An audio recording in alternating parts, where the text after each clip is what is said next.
We live inside our minds every single day, yet most of the time we have no idea why we actually do the things we do. We know the facts, we have all the logic, we have promised ourselves never to repeat the same mistakes again, yet somehow we find ourselves trapped in the same patterns, making the same choices, and suffering the same consequences. So how can we unlock the parts of ourselves that seem always repeating? In psychoanalysis, the key to unlock it is called interpretation. But Sigmund Freud discovered over a century ago that the path to self-knowledge isn't a straight line. The mind actively protects itself.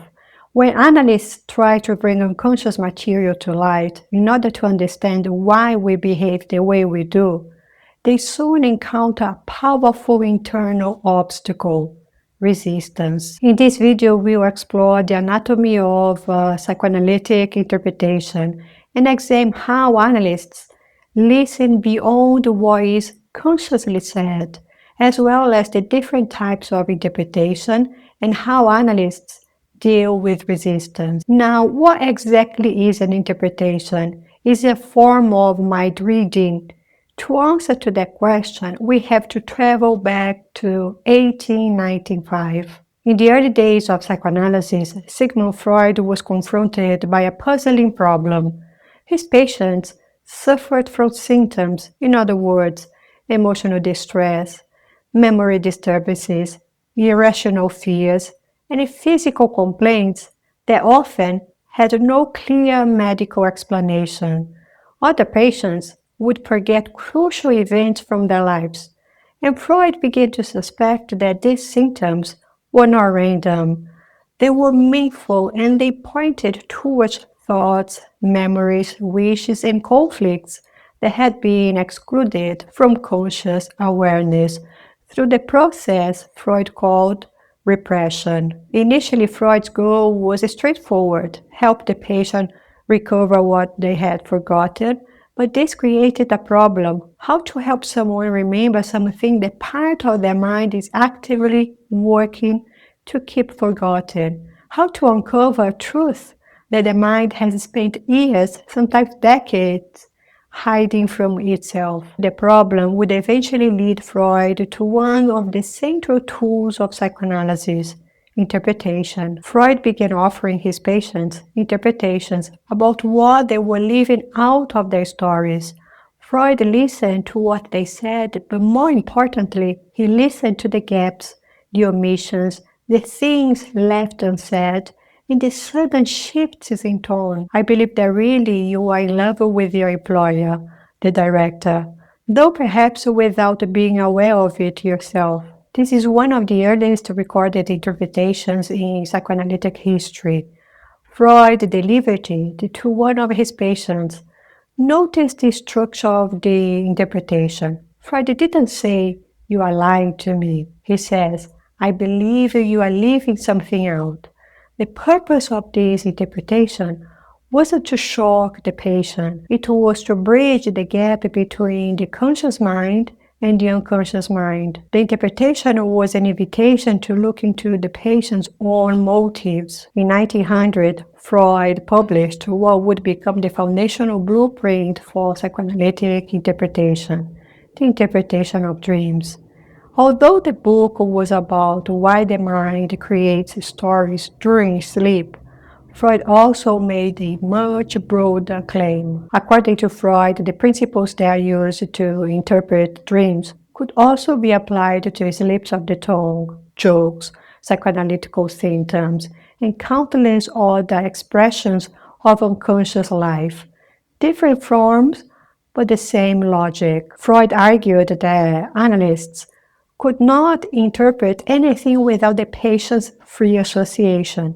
Every interpretation must be grounded in the patient's free association, which is a technique in psychoanalysis where patients are required to speak as freely as possible without censoring, judging, or carefully organizing their thoughts. Now, what exactly is an interpretation? An interpretation is when the analyst proposes an unconscious meaning behind a symptom, dream, behavior, or chain of associations, and this goes beyond the meaning consciously recognized by the patient. In other words, interpretations attempt to reveal an unconscious motive operating beneath the patient's own explanations.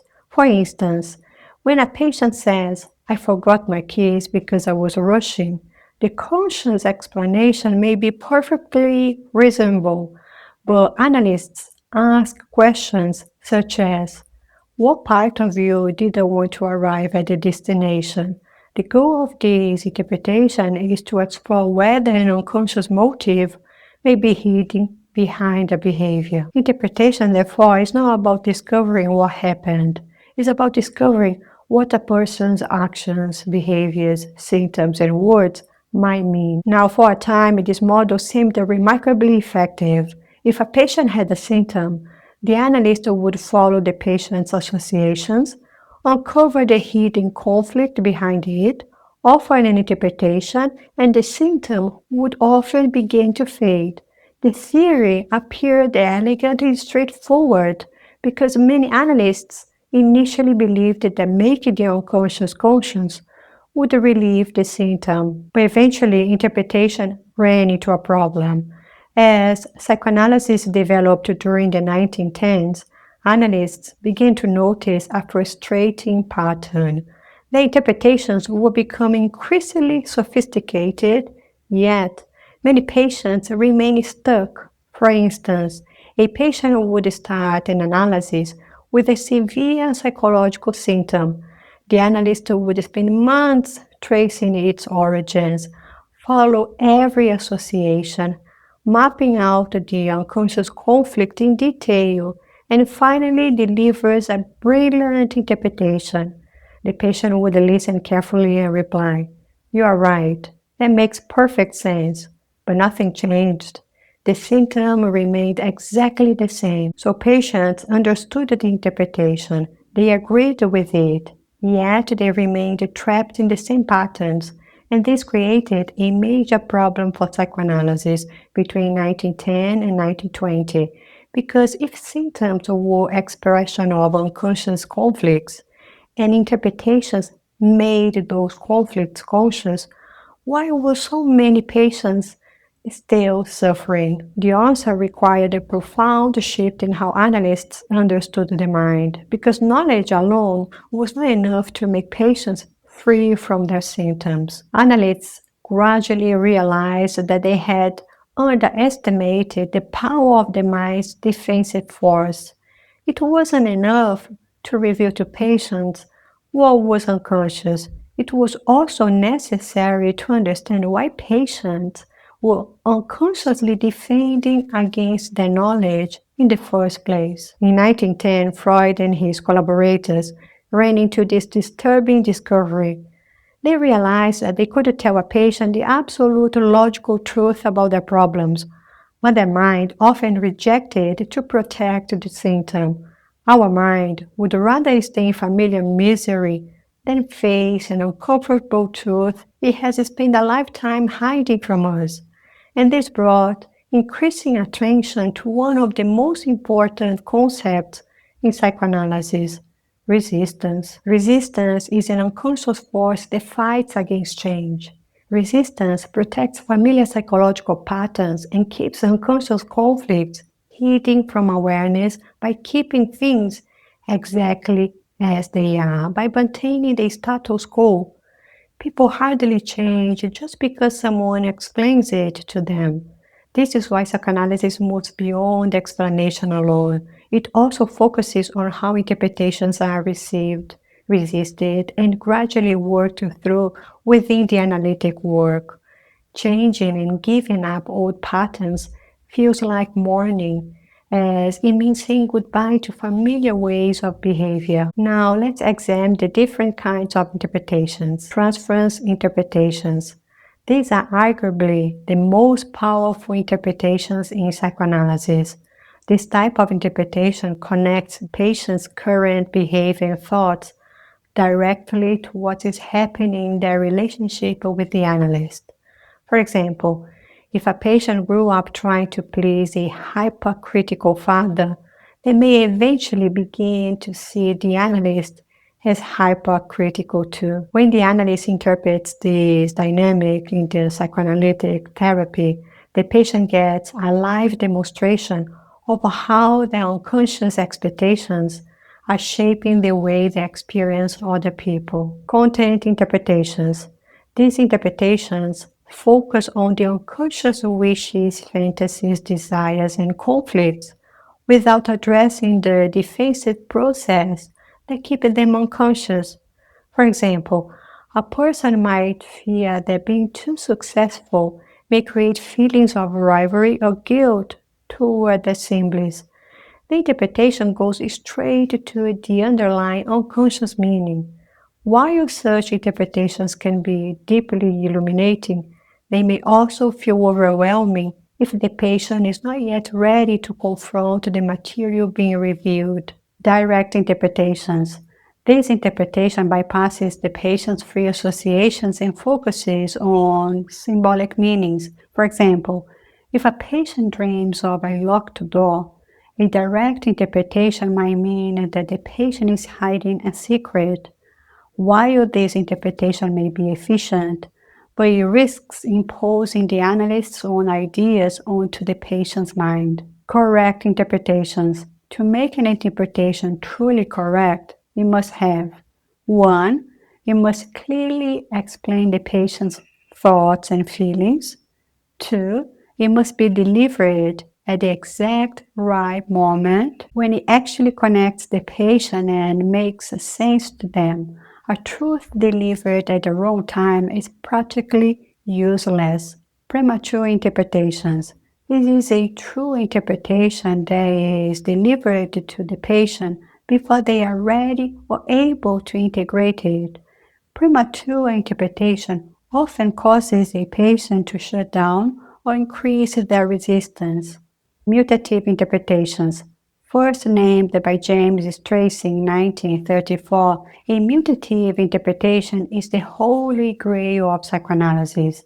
It is an interpretation that actually changes the deep structure of the patient's mind. Mutative interpretation doesn't just add information to their brain. It breaks a cycle, shifts the emotional baseline, and changes internal psychic structure by making patients more aware of their unconscious patterns. Now, how does an interpretation actually change a human being? To understand this, we have to look closely at James Tracy's 1934 paper on the preconditions of change. Tracy argued that for an interpretation to be mutative, in other words, to produce genuine psychological change, it must happen within the context of the relationship with the analyst, specifically addressing what is happening in the here and now. When a patient expresses a deep repressed taboo or terrifying thought, they often expect criticism, rejection, abandonment, or anger. These expectations are frequently directed towards the analyst through the process of transference.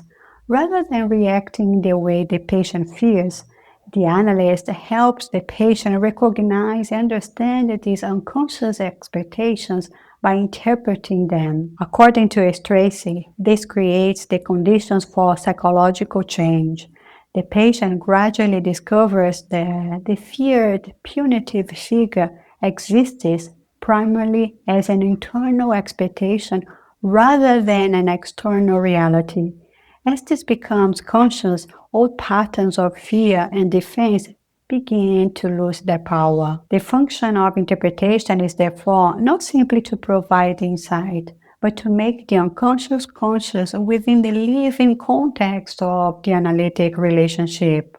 As patients become aware of previously hidden wishes, fears, conflicts, and expectations, they develop a deeper understanding of themselves and greater freedom in how they think, feel, and relate to others, In this sense, interpretation does more than increase self-awareness. It helps transform long-standing unconscious patterns and opens the possibility for lasting psychological change. Now, to conclude, psychoanalytic interpretation is not about showing how clever the analyst is. It is a process where the analyst and the patient work together to understand what's happening beneath the surface. It begins when a patient speaks openly and honestly about whatever comes to mind.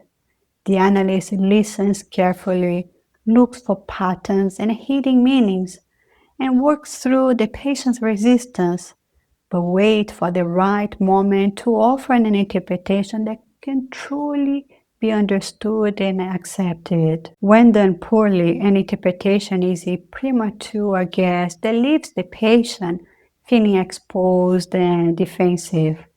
But when it's done correctly, it helps put words to feelings, fears, and conflicts that were previously outside awareness.